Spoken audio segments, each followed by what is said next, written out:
Bonjour, c'est Stéphanie. Bienvenue sur le podcast Tu joues ou quoi, dédié à l'univers du jeu de société. Suivez-moi, je vous emmène dans les coulisses, à la rencontre des acteurs de ce monde très créatif. Cette semaine, je suis avec François Descamps, ou plutôt Monsieur François, l'une des figures emblématiques du regretté média ludique Trick Track. Monsieur François possède un riche parcours dans ce milieu. D'abord ludicaire à Bordeaux, puis membre du jury de l'As d'Or, il s'épanouit aujourd'hui dans son nouveau métier de responsable du sourcing chez Asmodée. J'ai eu le plaisir de le rencontrer lors du sommet des jeux fin août à Valménier. Aujourd'hui sur le podcast, j'accueille Monsieur François. Bienvenue sur le podcast, ça me fait plaisir de t'accueillir. Et moi, ça me fait plaisir d'être là. J'ai envie d'en savoir un petit peu plus sur ton parcours. Alors bien sûr, on ne va pas faire toute ta biographie. Ah oui, non, ça serait trop long. Mais l'idée, c'est qu'on puisse revenir un petit peu quand même sur ce parcours ludique, qui soit en tant que joueur, mais aussi peut-être après en tant que professionnel, bien sûr, du monde ludique. Comment toi, tu es tombé dans la passion du jeu de société ? J'y suis tombé tout petit, en fait, parce que ma maman était orthophoniste. Et les orthophonistes travaillent beaucoup avec le jeu comme vecteur de communication, surtout avec des enfants. Mm-hmm. Et puis, ma grand-mère était très joueuse.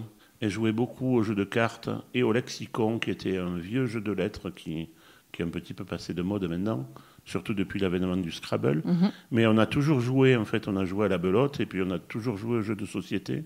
Et donc, c'est venu après, naturellement, en passant par le Monopoly, le risque, la bonne paye, et ce long cours et ce type de jeu. Et après, on est assez vite tombé dedans, quoi. Mm-hmm. Donc, ça a été plutôt une histoire de famille au départ, en fait. Voilà, un début, moment de famille. Oui. D'accord. Et ensuite, est-ce que tu as, en grandissant, des amis en fait qui ont aussi partagé cette passion avec toi ? En fait, j'ai beaucoup joué en famille, avec mon frère et mes cousins. Mm-hmm. Et puis après, au collège et au lycée, avec des potes. Mais moi, je fais partie de la première vague de joueurs, c'est-à-dire celle qui a commencé à jouer au début des années 80. Ouais. Et donc, on a connu en fait la première vague avec les wargames et les jeux de rôle qui venaient des États-Unis. Mm-hmm. Un petit peu plus tard, les premiers jeux de société plutôt ado-adultes qui venaient d'Allemagne. Donc toi, ta découverte du jeu moderne, enfin, c'est vrai que ce terme-là, tout le monde ne l'aime pas, mais il a commencé peut-être par quel jeu ensuite ? Au niveau jeu de rôle, par Donjons et Dragons et l'Appel de Cthulhu. Ok. Et au niveau jeu de plateau, par des jeux comme Super Gang ou Armada. Tu étais étudiant et je crois que tu as, à un moment donné, choisi de travailler dans une boutique. C'était un boulot d'étudiant à mi-temps parce que je ne pouvais pas faire autrement que de travailler comme beaucoup d'étudiants. Mm-hmm. Tu faisais quoi comme études ? J'étais en Sciences Po. J'ai fait droit et Sciences Po comme études et ça ne m'a servi à rien dans mes métiers. Mm-hmm. Sinon qu'en fait, si, ça sert quand même pas mal. Pour autre chose que les connaissances que tu y apprends, quoi. Mm-hmm.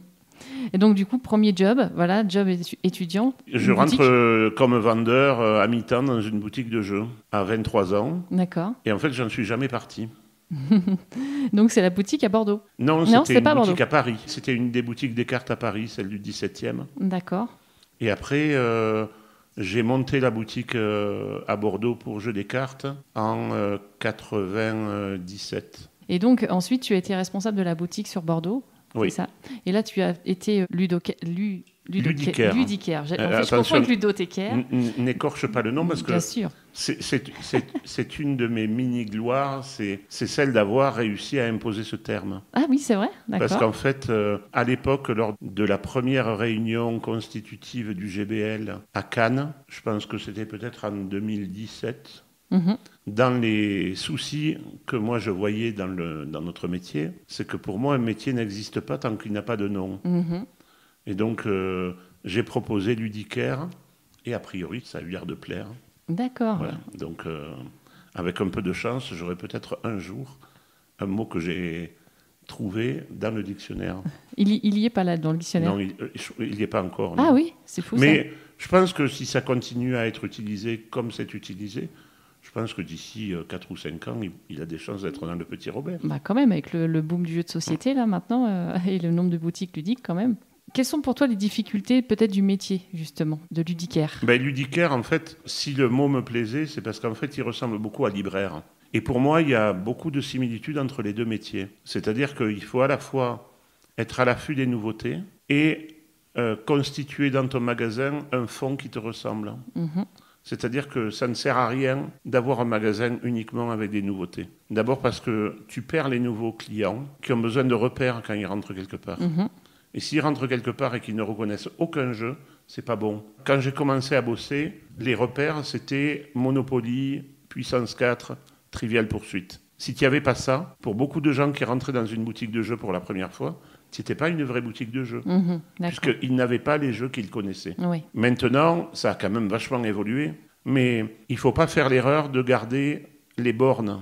C'est-à-dire qu'il faut pouvoir, en arrivant, voir un loup-garou, voir un Catan, voir Un aventurier du rail, ce type de jeu qui va rassurer les gens qui arrivent pour la première fois dans le magasin. Bien sûr. Et on le voit dans les réflexions que font les gens, quand ils demandent les jeux dont ils ne connaissent pas bien le nom, ils le demandent par rapport à leurs références. On m'a beaucoup demandé le Monopoly du rail. Ah oui, Et d'accord. le Monopoly du rail, c'est les aventuriers du rail, mais pour les gens qui te le demandent, c'est des gens qui n'ont en référence que le Monopoly et le Uno. Et donc, ils essayent de trouver le nom du jeu par rapport à leurs références. Oui, c'est ça. Donc, c'est important pour un magasin, à mon avis, pour avoir une certaine pérennité, d'avoir à la fois un choix assumé sur les nouveautés, surtout en ce moment où il est impossible de tout référencer. Donc, il faut avoir un choix assumé sur les nouveautés pour donner une couleur à son magasin. Mais il ne faut pas oublier d'avoir un fond. Comme dans une librairie, on va continuer à avoir les classiques. Dans un magasin de jeux, c'est pareil. Avoir les valeurs sûres. Voilà. Le métier, forcément, il a évolué depuis que tu l'as démarré. Ah, il a beaucoup évolué, oui. Et sur quel point ? D'abord, la chose la plus notable, c'est au niveau du genre. C'est-à-dire que moi, quand j'ai commencé à bosser en boutique de jeux en 87-88, il y avait 98% d'hommes dans les magasins. Et les femmes qui étaient là, elles accompagnaient leurs enfants. Ouais. Et maintenant, on arrive à une parité complète. Il y a même des boutiques qui ont plus de clientes que de clients. Ça, c'est vraiment pour moi le truc le plus important qui soit arrivé dans l'univers du jeu. C'est qu'il y ait une parité complète au niveau joueurs et joueuses. Et c'est très chouette. Oui, c'est très chouette. Cette féminisation, effectivement, et le fait que peut-être les femmes assument plus ou... Il n'y a qu'à voir les publicités pour les jeux de société Ouais. dans les années 50. Il y a papa et son fils qui jouent et maman et la fille qui font la cuisine ou la vaisselle. Donc, ce type d'attitude invraisemblable ne peut plus exister. Et les jeux de rôle, effectivement, et les jeux stratégiques, c'était peut-être plus aussi masculin, effectivement, Ouais, dans les pareil, années 80. mais là aussi, ça s'est beaucoup féminisé. Oui, mais c'est sûr. Moi, je me souviens, moi, j'étais au lycée dans les années 96-97 et j'étais la seule joueuse de rôle de mon groupe. J'étais la seule fille. Et à chaque fois qu'on parlait aux copines, ça les intéressait pas. Mais en fait, parce qu'elles ne connaissaient pas. Il y a souvent un blocage. Moi, je le vois au niveau de mon boulot de maintenant sur les rendez-vous que j'ai avec des autrices. La plupart des autrices, quand elles arrivent à un rendez-vous, elles commencent par s'excuser. D'accord. Jamais un auteur s'excuse quand il a un rendez-vous. Ah, c'est étonnant. Et il s'excuse pourquoi ? Parce que pour des raisons complètement idiotes, elles ne se sentent pas légitimes, en fait. Au niveau de la mixité, c'est loin d'être gagné encore dans l'univers du jeu. Les progrès sont merveilleux, mais il y a encore beaucoup à faire. Alors, on est à peu près équitable au niveau des joueurs, des joueuses, mais pas encore au niveau des gens du métier, de la création. Tout à fait. Ouais. Et puis, on le voit, la féminisation dans le métier, elle vient par les métiers dits féminins. C'est-à-dire qu'on va retrouver beaucoup de filles dans les métiers de la communication, du marketing. On va peu en trouver en chef de projet. On va peu en trouver en tant qu'autrice. Mais par contre, il y a beaucoup d'illustratrices. Mais c'est bon signe. On commence par grignoter comme ça, et puis après, ça va évoluer, quoi. Oui, bon, tant mieux, on est sur la bonne voie. Ouais. Et alors, j'imagine aussi que la différence dans une boutique aujourd'hui, comme tu l'as évoqué tout à l'heure, c'est le pléthore de choix et la difficulté qui est énormément de sorties. Donc, comment on fait quand on est une boutique pour faire son choix ? Justement, le cœur du métier de ludicaire, il est là. C'est-à-dire que maintenant, avec la chute de beaucoup d'autres médias d'entertainment, comme jeux vidéo ou les DVD ou la musique, où il y a quand même une chute des ventes assez considérable. Il y a beaucoup d'acteurs dits hyperspé comme la Fnac, Cultura, etc., qui se sont lancés à corps perdu dans le jeu de société et qui ont des rayons qui sont parfois assez impressionnants. Oui, on a vu les rayonnages augmenter, oui. Mais un ludicaire qui a un petit magasin de centre-ville, la seule façon qu'il va avoir d'arriver à montrer sa différence, c'est par le conseil et c'est par la façon dont il va choisir ses jeux et dont il va conseiller ses clients. Oui, en fonction d'effectivement sa clientèle. Et il n'y a pas de raison que ça ne fonctionne pas. Il y a toujours beaucoup de librairies de centre-ville, alors qu'il y a Amazon et qu'il y a de très très grands vendeurs de livres, que ce soit la Fnac ou d'autres plus régionaux comme le Furet du Nord ou Mola. Oui, la différence, elle se fera toujours sur le conseil, voilà, ça c'est sûr. C'est ça. Le conseil et la façon d'achalander sa boutique. Il y a des boutiques qui font du café, par exemple, café ludique, ou Oui. qui se transforment sur un espace jeu aussi, Nous, sur l'espace de convivialité. Quand on s'est lancé à Bordeaux, on a fait pendant de très nombreuses années des soirées jeux une fois par semaine. Et c'est vrai que ça a participé au développement de la clientèle. Et alors, un jour, tu t'es retrouvé membre du jury de l'As d'Or. Oui. Donc ça a duré 3 ou 4 ans. Ça a duré... C'était... 2016, j'avais noté. 2016, 2017, 2018. Comment tu t'es trouvé là ? En fait, je me suis trouvé là parce que le jury de l'As d'Or est un jury qui tourne énormément, avec des arrivées et des départs pratiquement tous les ans. Et en fait, c'est Nadine Seul qui était à l'époque responsable du Festival des Jeux de Cannes, et Martin Wittberg, qui à l'époque faisait partie du jury, qui, à l'occasion d'un départ, en ont discuté. Ils ont dit « Ah, et si on le proposait à François ?» Voilà, parce qu'à ce moment-là, tu faisais partie de l'association là, de ludicaires. En fait, j'étais déjà dans une association de ludicaires qui allait devenir le GBL. D'accord. Je faisais partie des boutiques qui étaient assez actives, c'est-à-dire qu'on nous voyait sur les festivals assez souvent. Quoi. D'accord, donc on t'avait repéré. Quoi. Voilà. Et alors, comment tu as vécu cette expérience ? C'était extraordinaire. C'est en fait la seule chose que j'ai regrettée quand j'ai abandonné la boutique pour aller chez Trick Track. C'est la seule chose qui m'a coûté, en fait, c'est de quitter le jury. Parce que je trouve que c'est une aventure passionnante où, en fait, on arrive avec des idées plus ou moins préconçues et des convictions avec « je vais absolument faire gagner ce jeu cette année ». Et au fur et à mesure des rendez-vous avec les autres membres du jury et lors de la délibération finale qui dure tout un week-end, en fait, les personnalités s'effacent pour laisser place à la personnalité du jury. Et en fait, on se surprend des fois à défendre des jeux qui sont loin d'être nos préférés, mais parce que pour le jury et pour l'image qu'on veut donner et pour la coloration qu'on veut donner au prix, ce jeu-là s'impose par rapport à un autre. Et parfois, c'est évident, et parfois, c'est très, très compliqué. Donc, il y a eu beaucoup d'échanges. Ah oui. Très constructif. Beaucoup, oui. Il y avait qui à cette époque-là dans le jury ? Je vais pas tous les nommer parce que je vais forcément vexer ce que je ne vais pas nommer. Mais à l'époque, il y avait Fall qui bossait à Trick Track. Il y avait Thierry qui a une boutique à Bruxelles qui avait des avis assez intéressants aussi. Et puis je vais en citer un troisième, je vais citer Nadine qui coachait le jury sans intervenir dans les délibérations, mais le travail qu'elle a fait avant l'arrivée de Cynthia était quand même considérable.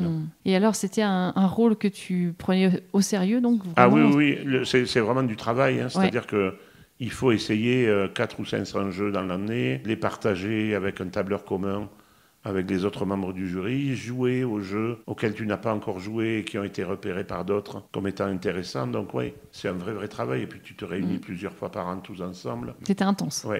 C'était intense, oui. Et alors, donc, pourquoi tu es sorti du jury à un moment donné Parce qu'en fait, 3 ans. Quand j'ai commencé à bosser chez Trick Track venait d'être racheté par Plan B, qui était une maison d'édition. Et donc, je ne pouvais pas être à la fois rémunéré par une maison d'édition et être au jury. Ah, d'accord. Ouais. Ok, tout simplement. Conflit d'intérêts, comme on peut dire. Oui. Tu arrives sur Trick Track. Comment tu t'es retrouvé dans cette aventure ? En fait, parce que je connaissais bien Sophie Gravel, qui était la patronne de Plan B, et qu'elle m'a proposé au moment où elle rachetait Trick Track, elle m'a proposé de partir avec elle dans l'aventure. Au début, c'était pour en fait prendre le relais de Fall, dont le départ était programmé dans l'année qui suivait, et donc m'occuper de tout ce qui est emmerdant en fait dans une entreprise c'est-à-dire la paye, tout le marketing, etc. etc. Et puis pour monter aussi un site internet de vente de jeux adossé au site Trick Track. D'accord. Au bout de 10-12 mois, en fait, comme le chiffre d'affaires ne montait pas assez vite, Sophie a préféré vendre de suite. Et donc c'est Asmodée qui a racheté à ce moment-là le Trick Track. Et ça n'est suivi, en fait, un changement sur plusieurs points, puisque comme Asmodée rachetait en même temps Philibert, ils n'allaient pas en même temps garder le site Trick Track et Philibert. Donc on a abandonné le site de vente de jeux. Et puis après, Trick Track a suivi son chemin avec de grosses embûches comme le Covid.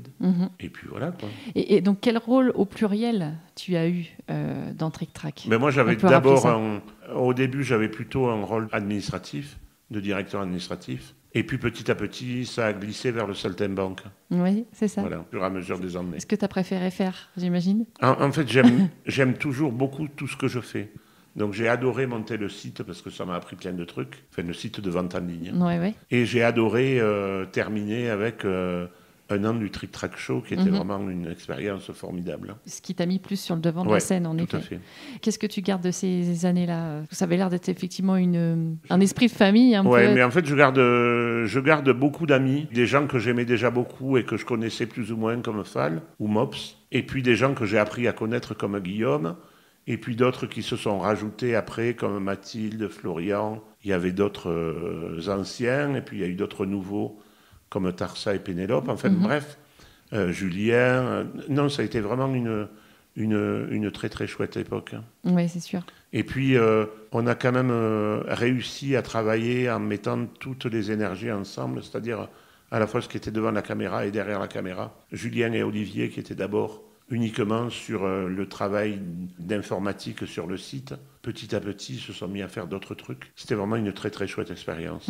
Oui, il y avait une grosse équipe quand même, effectivement, devant, bien sûr, la caméra et derrière. Oui. Ça représentait combien de personnes? Eh bien, en fait, moi, quand j'y suis arrivé, il y avait Mops, Val, Germain et Guillaume.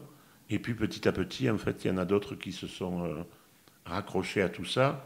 D'abord, il y avait Olivier et Julien, mais qui ne travaillaient qu'à l'informatique. Donc, ça faisait déjà une base de 6 personnes. Et puis après, petit à petit, il y en a d'autres qui sont arrivés. Oui, c'était plus des chroniqueurs, en fait. Voilà. Oui.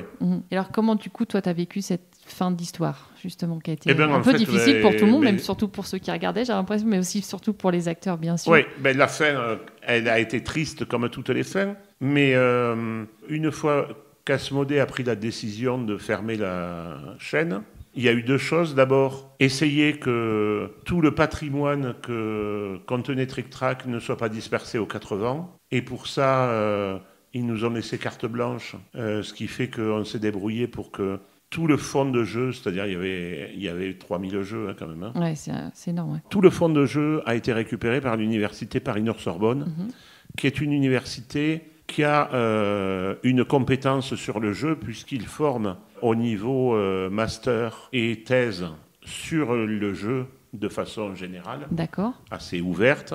Et il y a des doctorants qui viennent passer des thèses sur des thèmes assez savants ou parfois très prosaïques sur tel ou tel aspect du jeu au niveau sociologique ou autre. Ils avaient déjà récupéré le fonds de la ludothèque de Boulogne et donc ça avait du sens de le leur donner et ça permettait à toutes ces archives de ne pas être perdues. Ça faisait 20 ans de jeu. C'est un fond d'histoire. Et donc ça, c'était intéressant. Et puis après, en ce qui concerne le site lui-même, il n'était pas question de le fermer. Et donc là aussi, Asmodée a su faire confiance à une association à qui ils ont donné les clés, en fait. Ça a permis de sauvegarder le côté patrimonial du site. Dans un premier temps, tout ce qui était fiches de jeu et autres. Et ça a été remis à jour depuis 1 an et demi. Ils ont fait un travail absolument considérable. Il faut aller sur Trick Track. Parce qu'en fait, ça continue de vivre, c'est la plus grosse base de données francophone sur le jeu de société. Et si on n'est pas très à l'aise avec l'anglais et avec BGG, c'est vraiment un endroit où on peut trouver des ressources de façon super importante. Et puis donc, l'asso qui est en charge de Trick Track maintenant s'est occupé aussi de sauver toutes les vidéos. Très très récemment, il y a une quinzaine de jours, ils ont uploadé sur YouTube plus de 5000 vidéos. Et donc, il y a toute l'histoire de Trick Track, fait, qu'on peut aller retrouver avec des vidéos qui datent des tout débuts des années 2000-2005, et puis des vidéos beaucoup plus récentes. Et là où il n'y avait que les 2 dernières années ou les 3 dernières années de Trick Track sur YouTube, on se retrouve avec pratiquement toute l'histoire de Trick Track. Ça, c'est super, ouais, toutes les archives. Sauvegardées. Voilà. Donc, allez sur Trick Track. Trick Track n'est pas mort. Il a juste changé. C'est plus un média d'information sur le jeu, mais c'est une formidable base de données et avec en plus une plongée dans l'histoire ludique de ces 20 dernières années. Ouais, c'est top. Et qui continue quand même d'être alimentée donc, par cette association. Ouais. Et cette association-là, elle a été montée par... elle a été montée par des fans de la première heure de Trick Track, des gens qui faisaient de la modération de façon bénévole sur Trick Track depuis des années, et donc des gens qui n'étaient pas des inconnus, qui étaient des gens qui étaient... déjà sur Trick Track, qui étaient attachés à Trick Track et qui ont fait un boulot absolument formidable. Et ça a soulagé un peu toute l'équipe et tous les précaires. Voilà, et donc, ça, si tu veux, ça a permis de faire le deuil de façon beaucoup plus facile, sachant que tout n'était pas foutu à la poubelle. Et puis après, dernièrement, et je ne m'appesantirai pas dessus, mais de façon personnelle, pour tous les gens qui ont été salariés de Trick Track jusqu'au dernier moment, Asmodée a été plus que correct.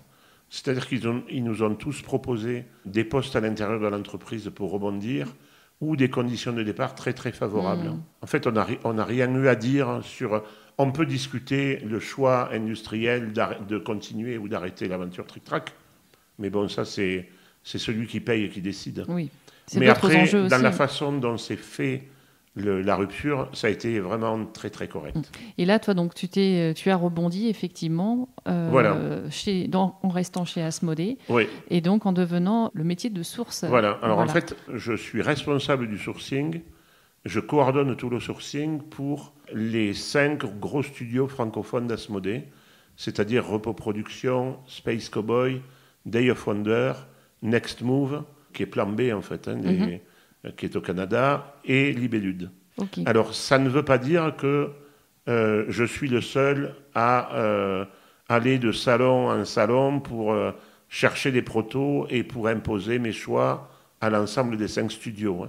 Les studios avaient déjà aussi des gens qui faisaient ce travail-là. Et en fait, ce que je fais, c'est que je coordonne les gens qui font du sourcing sur ces différents studios, vont venir faire du sourcing sur les différents salons avec moi, ou des fois, il y en a un qui y va et moi, j'y vais pas. Sur les gros salons, on va essayer d'y aller en étant beaucoup plus nombreux. Par exemple, à Essen et à Cannes, on essaie d'être au moins 5 ou 6 et que tous les studios soient représentés par quelqu'un. D'accord.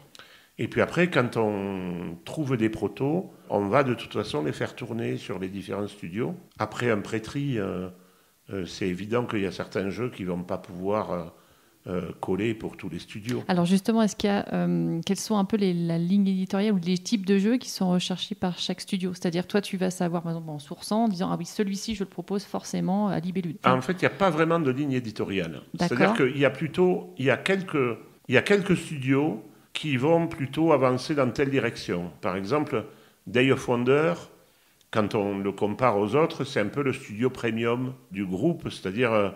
Des grosses boîtes, pleines de matos, où tu as vraiment de quoi jouer et où tu as l'impression d'ouvrir un cadeau de Noël. Ouais, c'est un coffre au trésor. Donc, tous les jeux ne peuvent pas s'adapter à ce type de choix éditorial.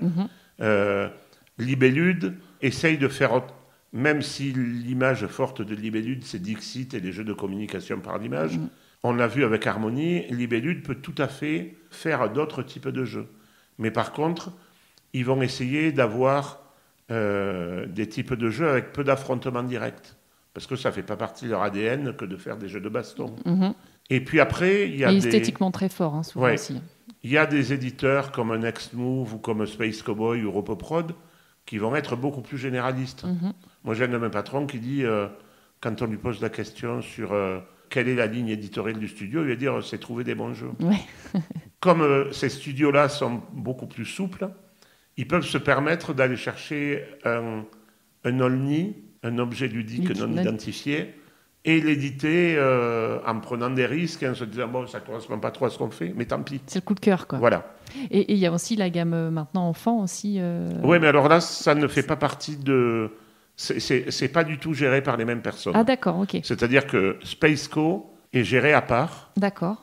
par Benoît Forger et son équipe. C'est pas du tout la même façon de travailler. Il y a des compétences vraiment très très pointues à avoir pour travailler sur le jeu pour enfants et on peut pas tout faire. Donc c'est une autre... Donc tu es responsable du sourcing depuis combien de temps là maintenant? Depuis juin 2023. Donc ça fait un peu plus d'1 an. D'accord. Et alors donc là, est-ce qu'il y a des jeux que tu as sourcés donc depuis au début qui sortent ou qui sont sortis Pas encore, parce que entre le moment où on trouve un jeu en salon ou en festival et le moment où il va être édité, c'est plutôt 2 ans. Ouais. Un des premiers jeux que j'ai sourcé et le premier qui a été signé, je l'ai trouvé ici à Valmeinier avec mon collègue Franck. L'année dernière, du coup Ouais, et c'était... Le nom de travail, c'est First Culture. C'est un jeu de Yoann Goupy et Yoann Levé. Les game designers sont en train de finaliser les règles avec les 2 auteurs. D'accord. On est dans le studio, là, du coup Ça va sortir chez Space Cowboy. D'accord. Le jeu, il a été repéré à Valmeinier. On a fait un contrat de réservation avec les auteurs pour pouvoir le montrer dans tous les studios. Contrat de réservation, c'est souvent usité dans le milieu. C'est-à-dire qu'en fait, on va donner une somme d'argent aux auteurs pour bloquer le jeu pendant 3 mois. C'est-à-dire que pendant 3 mois, ils ne le montrent à personne. Ok. Pour se laisser et au le bout temps des 3 mois, ou on le signe, ou on le rend. Mais par contre, ils gardent les sous. D'accord. Oui, ils sont sûrs qu'ils n'ont pas perdu leur temps pendant 3 mois. Et donc, on a fait un contrat de réservation parce qu'on en avait besoin. Parce que le jeu aurait pu se retrouver dans plusieurs studios différents. Et on avait besoin de savoir à qui ça plaisait vraiment et à qui ça suscitait vraiment la petite étincelle de « Ah, je vais absolument bosser sur ce jeu ». Et j'imagine qu'il y a aussi une question de planning. Qui, peut-être à ce moment-là, a l'opportunité de pouvoir prendre le jeu. Oui, ça peut arriver. Et puis, une fois qu'on a trouvé ça, le jeu a été signé en fin d'année. Et puis là, on a commencé à travailler... Enfin, je dis « on », c'est plus mon job, hein, mais le studio a commencé à travailler avec les auteurs. Et c'est un long travail. Il a fallu... au moins 6 mois pour arriver à finaliser les règles et à les fixer définitivement. Et puis après, il faut faire tout ce qui est réglage fin, jouer énormément. C'est un jeu sur lequel il va y avoir une base et des scénarios optionnels. D'accord. Pour ceux qui ont fait le tour du jeu et qui veulent avoir des petits twists dans le jeu. Et donc, il faut tester tout ça et retester. Et donc, ça fait des dizaines et des dizaines et des dizaines de parties sur toutes les configurations. Il faut y jouer à 2, à 3, à 4. Et donc, c'est très, très long. Et là, on arrive sur la fin du projet au niveau de l'équipe de game designer, bien qu'il reste encore un petit peu de travail au niveau des scénarios. Et puis là, il commence à s'enclencher le travail de l'illustrateur ou de l'illustratrice qui a été choisi, qui va commencer à illustrer ça. Et puis, il y a des allers-retours. Et puis après, il y a aussi... toute la chaîne de fabrication qui va se mettre en branle. Qu'est-ce qu'on choisit comme fabricant, matériaux aussi selon le fabricant, on peut essayer de le fabriquer en Europe ou on est obligé de le faire fabriquer en Chine. Et donc, tout ça, ça prend du temps. Et le jeu est prévu pour sortir à Essen en 2025. D'accord. Et alors, juste comme on est toujours sur ce jeu-là, c'est quoi un peu tu peux dire un petit peu quel type de jeu? C'est un jeu dans lequel on va gérer une tribu. Au départ, sur le proto, c'est une tribu préhistorique. C'est pas sûr que ça reste avec un thème aussi historique que la préhistoire. Mais en tout cas, c'est une histoire de tribu.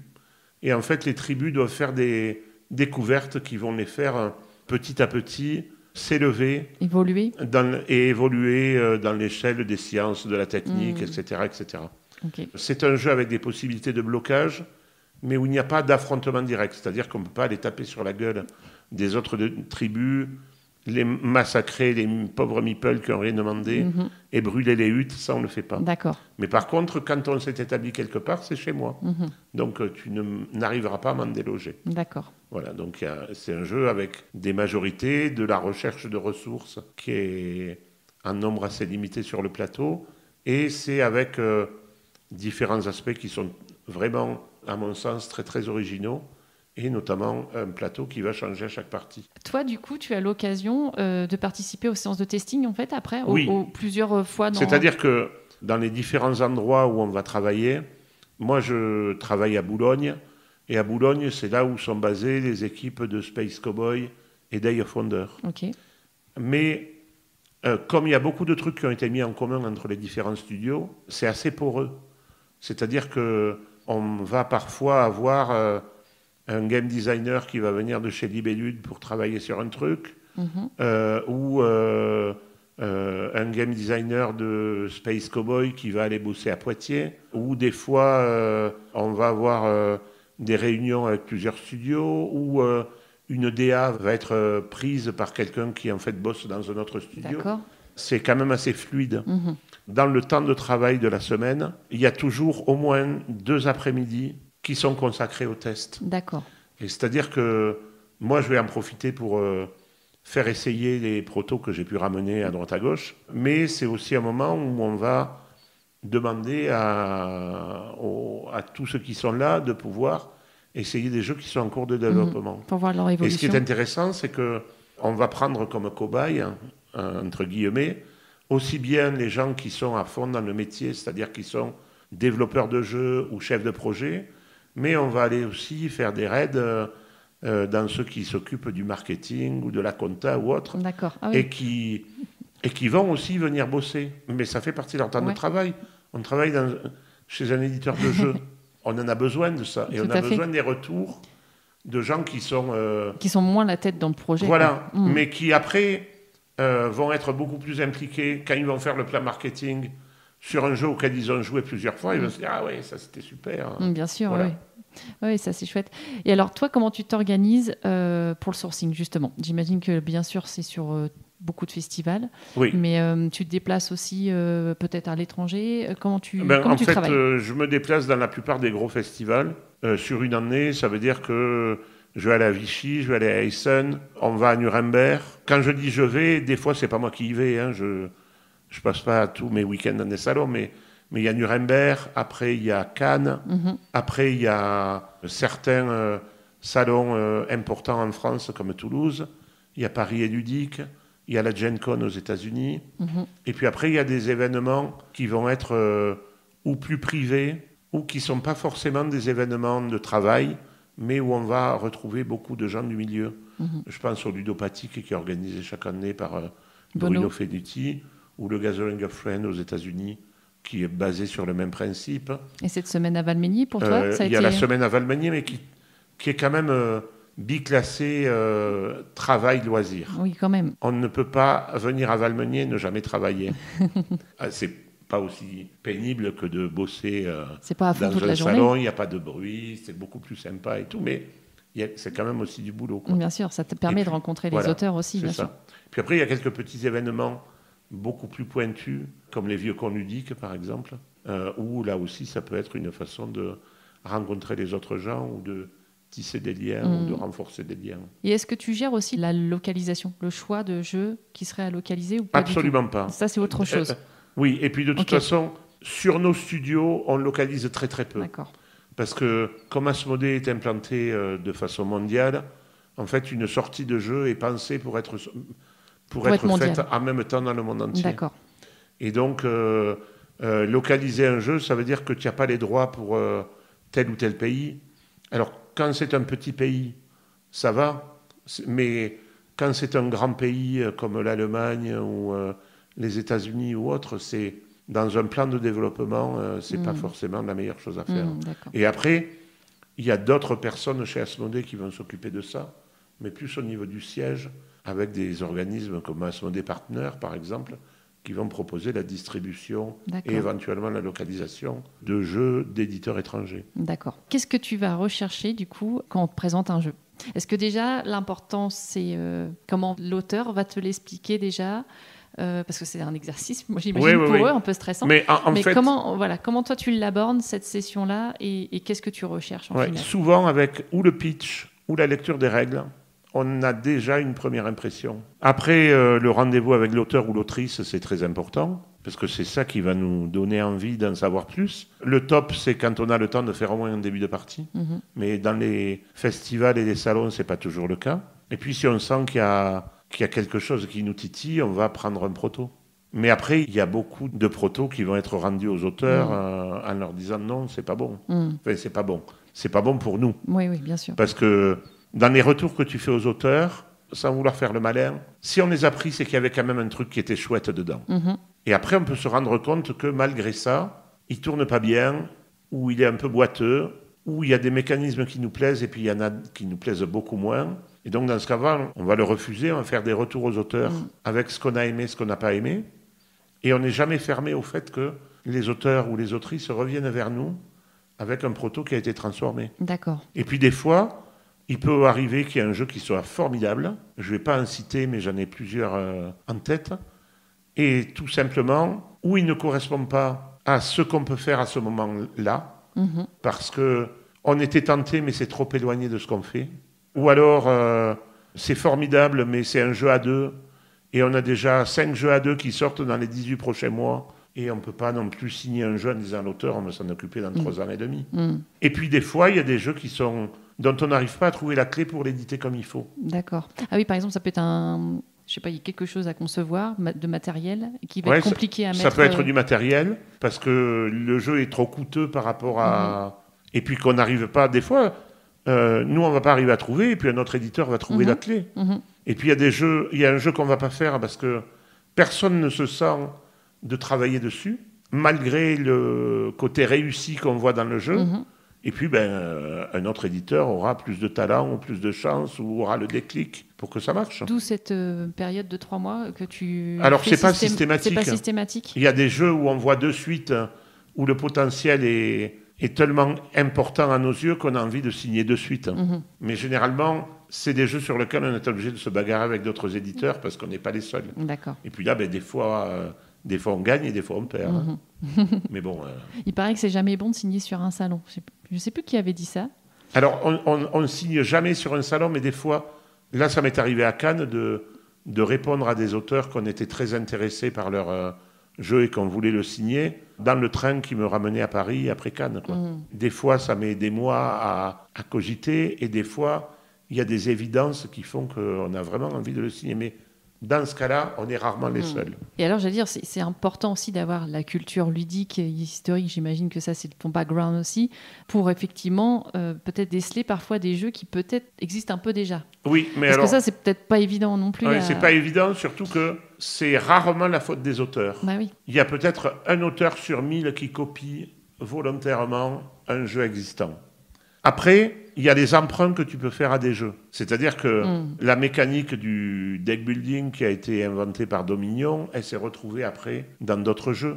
Mais la subtilité, c'est d'arriver à en faire autre chose. Le jeu de cartes à collectionner, après Magic, il y en a eu des dizaines et des dizaines. Et les clones, ils n'ont pas du tout marché. Donc il faut s'élever suffisamment pour arriver à trouver des trucs originaux. Et puis, il y a une troisième catégorie, il y a des auteurs ou autrices qui vont emprunter sciemment une méca qui leur plaît dans un autre jeu, mais qui vont demander à l'auteur. D'accord. On voit des fois des jeux avec, dans les remerciements, cette mécanique a été empruntée à tel jeu de tel auteur. Donc, il y a de tout. Et donc, c'est pas forcément parce qu'on trouve une mécanique qu'on a vue ailleurs que ça va être bloquant. Ça dépend dans quel esprit ça a été fait. Et puis après, des fois, il peut arriver que il y a en même temps, à 2-3 mois près, qu'on voit 2 protos qui sont quasiment identiques, faits par des gens qui ne se connaissent pas. Ça, c'est dingue, ça. Ouais. Mais parce qu'il y a le côté air du temps qui fait qu'il y a quelques années, il y a eu beaucoup de jeux sur les zombies. Là, on est dans une période où il y a beaucoup de jeux sur l'environnement. Et puis, on est en train de voir une vague de petits jeux de plis et beaucoup sur le poker. Et puis au bout dans 2 ans, il n'y en aura plus du tout et ça sera autre chose. Alors ce qui n'est pas évident, j'imagine, c'est de là effectivement de sourcer des jeux qui donc vont sortir après dans 2 ans. Et effectivement, sur quelle tendance on sera dans 2 ans. Oui. Alors peut-être que ça commence à se sentir un peu. Mais être le premier, ça peut être très bénéfique parce que tu marques de ton empreinte un type de jeu et que tu vas être pris pour la référence. Mais des fois, c'est pas le premier qui reste dans les mémoires. Et c'est bon pour les jeux comme... des tas d'autres choses. Apple, quand ils se sont lancés dans les téléphones, ils étaient loin d'être les premiers à faire des téléphones avec des écrans. Et pourtant, ils ont supplanté tous les autres sur le marché. Et dans le jeu, il y a des fois le petit nouveau, celui qui a trouvé le truc, c'est pas forcément celui qu'on retiendra au bout de quelques années. C'est pas faux. Et alors aujourd'hui, est-ce que tu aimes ton métier ? Beaucoup, énormément. En fait, ce qui m'a toujours plu dans le jeu, c'est plus le côté société que jeu. C'est-à-dire voir des gens et discuter avec eux et jouer avec eux, passer du temps avec les personnes. Et donc ça, c'est formidable, parce que même si derrière toutes les sociétés, tous les éditeurs, tous les auteurs, illustrateurs, illustratrices et tout ça, derrière tout le monde, il y a du business. Parce qu'on ne fait pas ça que pour notre plaisir, on fait aussi ça pour manger. Bien sûr. Et donc, il ne faut pas le nier. Et puis, ça, c'est pas honteux d'avoir un travail. Mais c'est quand même un milieu qui est extrêmement bienveillant par rapport à beaucoup d'autres milieux. Et donc, c'est super agréable de travailler, quoi. Oui, et puis tu es finalement celui qui rencontre le plus de monde, peut-être. Oui, enfin, certainement pas, mais enfin, je rencontre beaucoup de monde. Plus que, effectivement, le graphiste, quoi. Oui. Bien sûr. Ok. Eh bien, écoute, super. Merci beaucoup pour toutes ces explications. Et c'est très, très intéressant.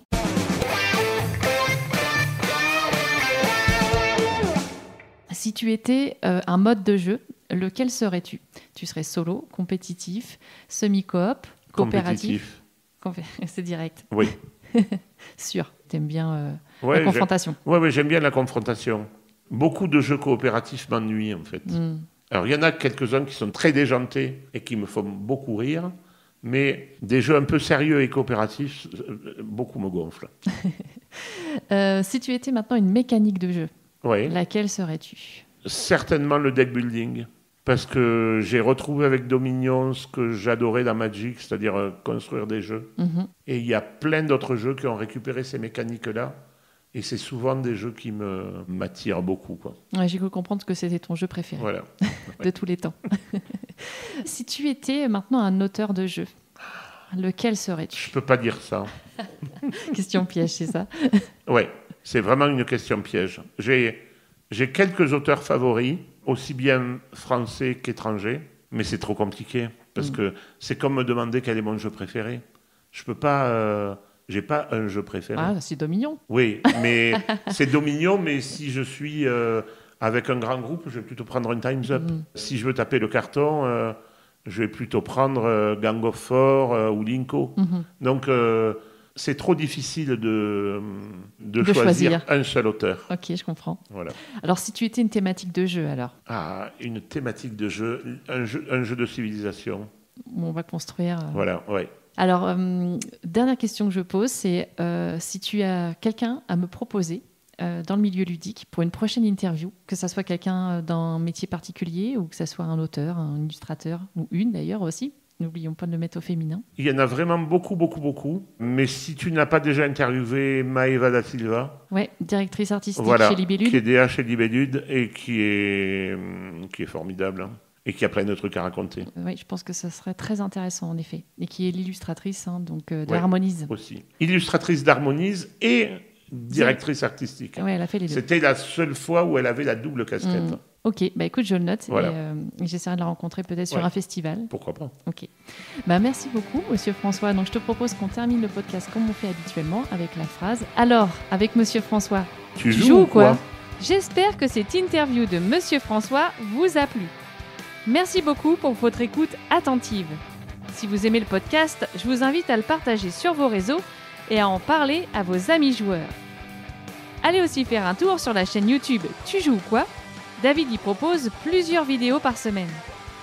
Dans le prochain épisode, je serai avec Amandine, alias Billy, dont le métier vous surprendra sûrement. Alors, restez bien à l'écoute.